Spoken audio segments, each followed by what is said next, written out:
Hey, you Stygian dogs. Today is the day we get a chance to take a look at Titan Comics issue number 1 of Conan the Barbarian. It's August 2nd today. It was supposed to be out a week ago on the 26th of July. There were printing delays, so now we get our hands on it.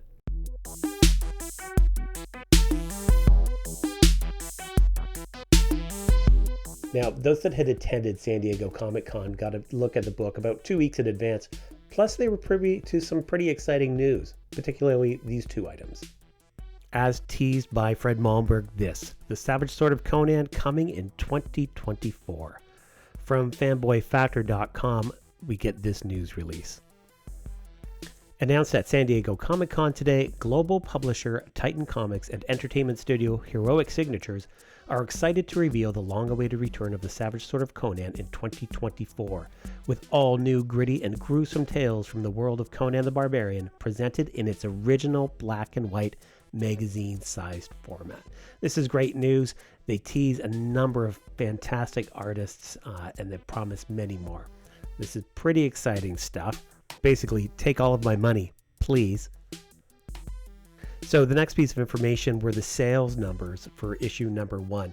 So far, the initial print exceeded 80,000 copies, making Conan number 1 the largest selling issue in Titan Comics history, with a second printing planned and a third printing probable. Final sales for this debut issue are expected to exceed 100,000 copies. I'd say this is fairly indicative of the excitement over this issue, and it's great to know that fans are supporting this move to Titan Comics. Now, let's take a look at the book itself. As you'll recall, there were a number of variant covers announced for the release of issue number 1 of Titan Comics Conan the Barbarian. Among those announced were covers by Dan Panosian, Roberto De La Torre, Art Germ, Patch Zurcher, Mike Mignola, this awesome map cover by Francesca Barold, this variant by E.M. Gist, and a foil movie variant. As far as the variant covers that I was able to obtain, let's take a look. My first stop was the Silver Snail on Queen Street, where I had arranged a pull list for 2 subscriptions. Turns out they had issues with their order and had not received any copies whatsoever. That was a little disappointing.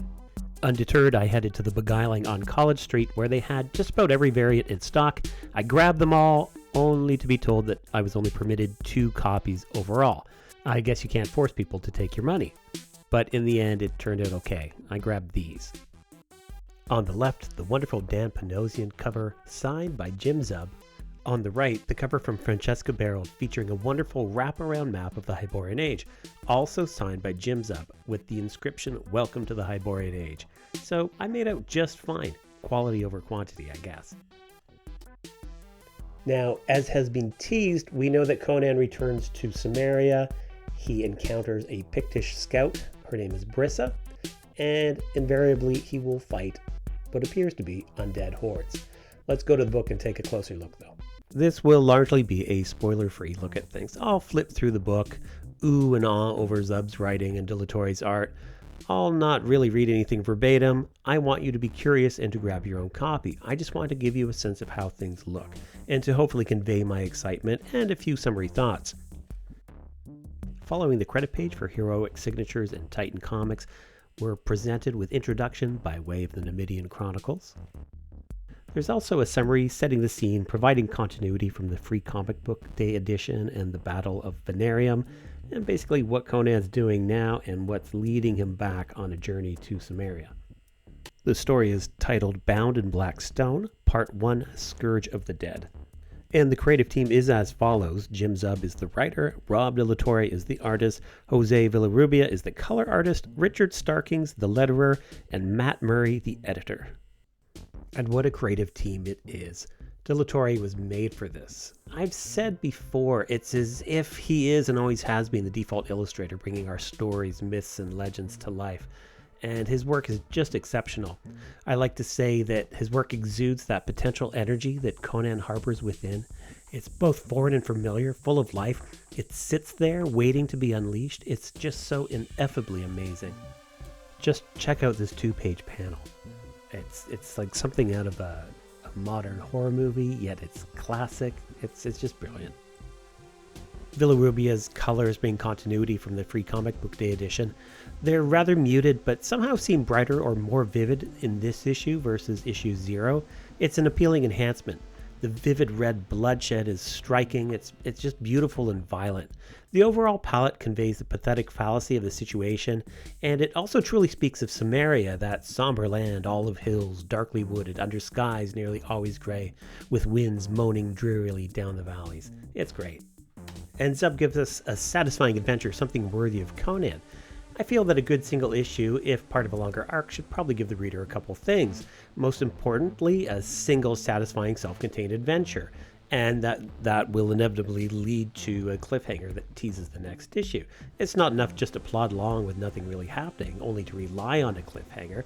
That leaves the reader feeling cheated.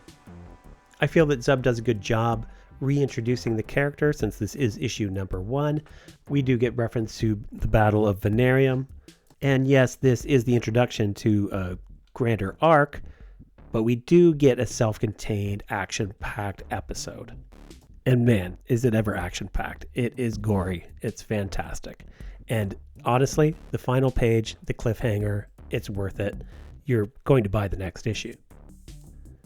I'm just so terribly pleased with the end product. The adventure, the action, the violence, even the erotic elements. Everything a mature telling of Conan's adventures requires. I can't wait for the next issue, and it's great to know it's only a few weeks away. This is a dream team working on a dream project. This transition from Marvel to Titan won't disappoint. It eschews any fears over the handling of the character, and it reinforces all confidence in Fred Malmberg and everyone at Heroic Signatures and Titan Comics. It proves respect for the character and demonstrates worthy stewardship.